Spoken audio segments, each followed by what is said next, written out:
In this video, I'm going to show you how to replace the headlight bulbs on this Nissan Altima. If you need any parts for your car, check us out at oneauto.com. Let's get started.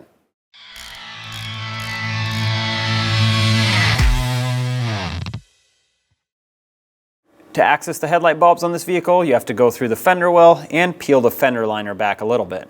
It also helps if you turn the wheel either to the left or to the right in order to get a little bit more clearance between the fender liner and the wheel itself. Let's start off by removing these two push clips. Use a trim tool to pop out the center. And with the center popped out, remove the whole push clip. Sometimes these break, so if they do, make sure you have new ones on hand to replace them with. Otherwise, the fender liner is not going to be secured, and that's something you want to avoid because it will contact the tire as you're driving down the road. Underneath the bumper cover, you'll see 3 Phillips head screws that have to be removed so we can free up the fender liner from down here.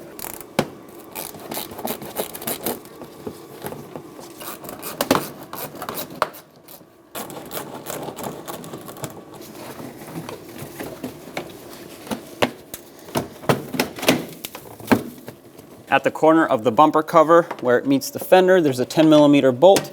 Remove it, and although you might not have to, I find that it gives us a lot more space to work with.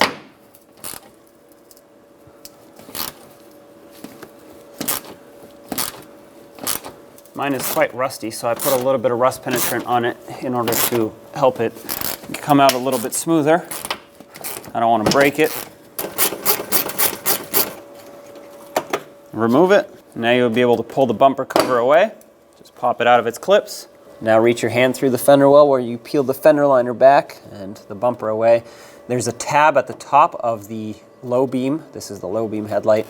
If you pry that out and the connector down, it'll pop right out. And then you can take the bulb and turn it counterclockwise until it clicks, and you can remove it.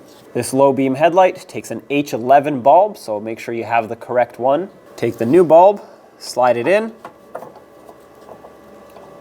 You're going to have to find the position that it wants to sit in right there. All 3 tabs are lined up. Turn it clockwise until it stops, and that's locked in. Grab the electrical connector, line it up, and plug it in until it clicks. And that's installed. The high beam bulb is a little bit further in, a little bit more difficult to reach, but same procedure. Grab the tab, pry it down, that's the connector, and then grab the bulb, turn it counterclockwise until it pops out. And there it is right there. This is an H9 bulb. Now take the new bulb, slide it in position, and turn it clockwise to lock it in. And that's locked in right there. Take the connector, slide it into the bulb until it clicks. Perfect. As for the marker light, you can find it on the edge of the headlight towards the fender. And the best way to get to this one is to reach up over and grab onto that plug, twist it counterclockwise. There we go. Okay, so there's the socket with the bulb. Take the bulb out. This is a 194 bulb. This is not an amber bulb, although you can install an amber 194 if that's what you have. There is an orange reflector over this bulb, so if you put an orange one in, that's going to be fine. Inspect the socket to make sure it's in good condition. Sometimes these get corrosion or they heat up too much and they melt. This one's perfectly fine, so I'm going to reinstall a new bulb. Make sure that clicks. Slide it back into position. Line it up with the headlight. Turn it clockwise until it locks in. All right, that clicked in place, so that's installed. Bring the bumper cover back into position. Start that 10mm headed bolt back into the corner and tighten it back up. Okay, that's snug. Don't make it too tight, or you can either break it, strip it out, or break the plastic ear off of the bumper cover. You want to avoid that. Tuck the fender liner back in. This has to go behind the bumper cover. Start the Phillips head screws back in.